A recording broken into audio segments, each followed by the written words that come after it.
The 12 steps of Alcoholics Anonymous has been one of those pathways that has hugely helped to shape my own self-reflection. And I'm so grateful for it. I'm human, you're human.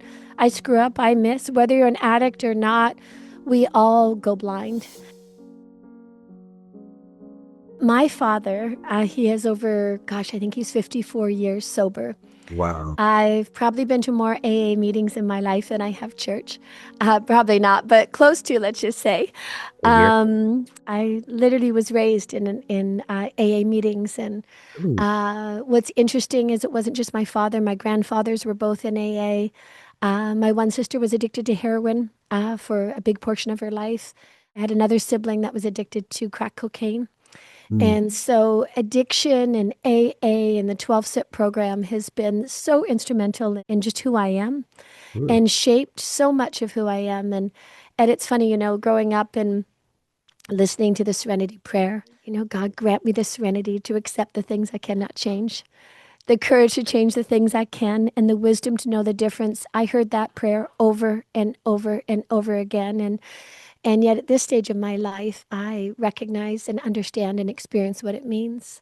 Mm, And I missed, I always thought that AA and the 12-step program was for those people who are addicted. And I suppose if we're human, we all have blind spots and areas of patterns of addiction. And I had no clue of how much the 12 steps of AA shaped who I am, impacted who I am, the notion of sponsorship and servitude. And, gosh. my father, also my parents, in our home, they often, like the people that you wouldn't necessarily believe that would be coming over for Christmas dinner, they were Yes. always at our home, the whoever just got out of jail. And my father is just such a decent human, both my mother and my father, and really shaped who I am and how I relate to people from all walks of life.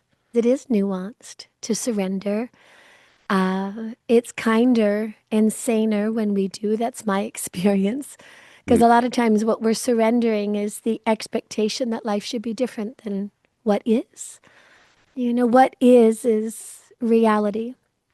And from my own experience, Ed, is, I have suffered the most when I believe that life should be different than whether it's a diagnosis, whether it's, a mother with dementia or, my own health challenge or whatever it looks like, or somebody that's just passed. I think it's the overlays that life is unjust or unfair that AA really schooled me to recognize, or at least one of the pathways, if I'm honest, mm, of what surrender, what living surrender looks like mm. in the moment, in real time, because I think that that's where the real blessedness comes from. It's not, and I don't know about you, but I don't have this mastered. I'm ongoing, and it's an evolution for me. This thing called surrender, but it's also selfish because it's freeing. It's freeing and creates spaciousness where there's resistance when I don't. So that's one of the, I'd say, I'm aligned with you. I'd say that's one of the great impacts of AA. A second one, I would say, is witnessing my parents accept and bring human beings into our family's house that have done quote unquote horrible things. I really feel is one of the gifts that AA offers and is missed in a world where cancel culture is so, or demonizing people and blaming people for something that somebody did or said a year ago or 5 years ago or 10 years ago. And, with Yeah. that mirror of acceptance, with Mm, that mirror of, it wasn't even forgiveness. It was greater than that. I think it was just acceptance of the humanness, because that's where we all meet. I'm human, you're human. I screw up, I miss. Whether you're an addict or not, we all go blind. And I feel that that living, ever evolving example of acceptance that my father and my mother reflected to us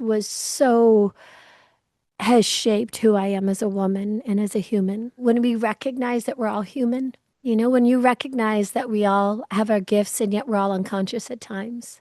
Yeah. There's an allowance for the humanness when we have a willingness to drop our external blame and demonization of one another, Ed. It's Mm, my experience that we start to understand one another. Because if I'm only focused on what you're doing, if I'm only focused on what you're saying or how you're blind or how so and so's, whatever, an idiot or unconscious or whatever political party or however we label and identify people, we miss how am I being?